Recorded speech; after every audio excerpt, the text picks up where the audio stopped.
Carnilov promet une alimentation proche du régime naturel du chien et du chat, sans céréales, riche en viande, inspirée du carnivore sauvage. Sur le papier, cette marque coche toutes les cases. Mais est-ce vraiment une bonne nourriture? Ou est-ce qu'on est face à une marque surcotée portée par un marketing très efficace? Dans cette vidéo, je vais vous donner mon avis vétérinaire complet sur Carnilov. On va parler composition, analyse nutritionnelle, budget. Et surtout, voir ce que ces croquettes valent réellement. Et d'ailleurs, si vous voulez éviter les erreurs classiques en nutrition et comprendre vraiment ce qu'il y a dans la gamelle de votre animal, pensez à vous abonner. Sur cette chaîne, je vous aide à décrypter les croquettes sans tomber dans les pièges du marketing. Carnilov, c'est une marque tchèque qui appartient au groupe Vafo-Praha, avec un positionnement très clair. Proposer des croquettes sans céréales, riches en protéines animales et inspirées de l'alimentation naturelle des carnivores. Tout est pensé pour évoquer le côté sauvage, avec des recettes aux sangliers, aux rennes, aux canards ou encore aux faisans. On peut voir des loups sur l'emballage ou des lynx.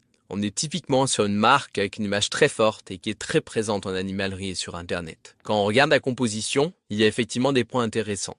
On retrouve souvent de la viande ou du poisson au premier ingrédient, et l'absence de céréales peut rassurer certains propriétaires. On voit que l'ingrédient mis en avant sur l'emballage représente vraiment le premier ingrédient de la liste, comme pour cette recette agneau et sanglier qui contient bien 30% de viande de sanglier et 25% d'agneau.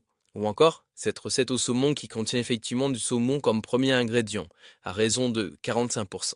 De plus, la viande est souvent incorporée sous forme déshydratée, ce qui est un excellent point. Il faut garder en tête que la viande fraîche va perdre 70% d'eau lors de la cuisson et sera donc en proportion beaucoup moins abondante dans les croquettes au final.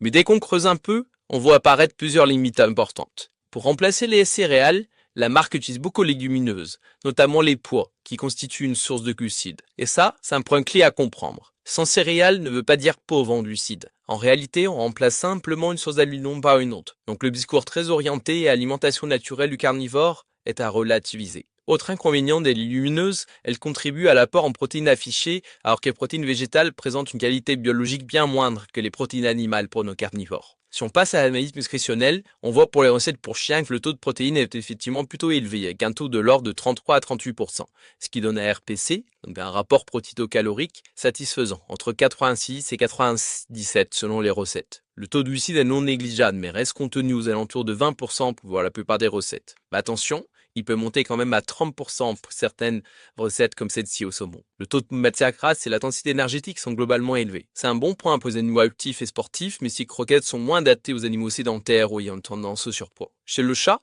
le taux de protéines est assez classique, entre 34 et 39%, avec un RPC correct mais pas exceptionnel, entre 93 et 110. Le taux de glucides reste important pour un carnivore strict, entre 22 et 29%. On est donc sur une croquette correcte, mais clairement pas au niveau de ce que le marketing peut laisser penser. Côté prix, Carnilov se situe généralement entre 5 et 9 euros par kilo pour les chiens et 7 à 16 euros pour les chats. Au final, ce que j'aime chez Carnilov, c'est le taux de protéines plutôt élevé, notamment pour la gamme chien. L'appétence et une gamme assez large qui peut convenir à pas mal de profils. Mais ce que j'aime moins, c'est la place importante des légumineuses et donc la proportion non négligeable de protéines végétales. Et surtout un marketing naturel qui est un peu exagéré par rapport à la réalité nutritionnelle. Mon verdict est donc assez clair. Carnilov est une marque très correcte, mais clairement un peu surcotée. Je vous donne la note finale de 3,6 sur 5. Elle peut tout à fait contenir un animal en bonne santé, mais ce n'est pas une référence en nutrition. Si vous voulez vraiment choisir des croquettes de meilleure qualité, avec une composition plus cohérente sur le plan nutritionnel, j'ai fait un classement complet des meilleures croquettes pour chiens ou pour chats. Je vous mets le lien en description. À très vite pour un nouveau décryptage.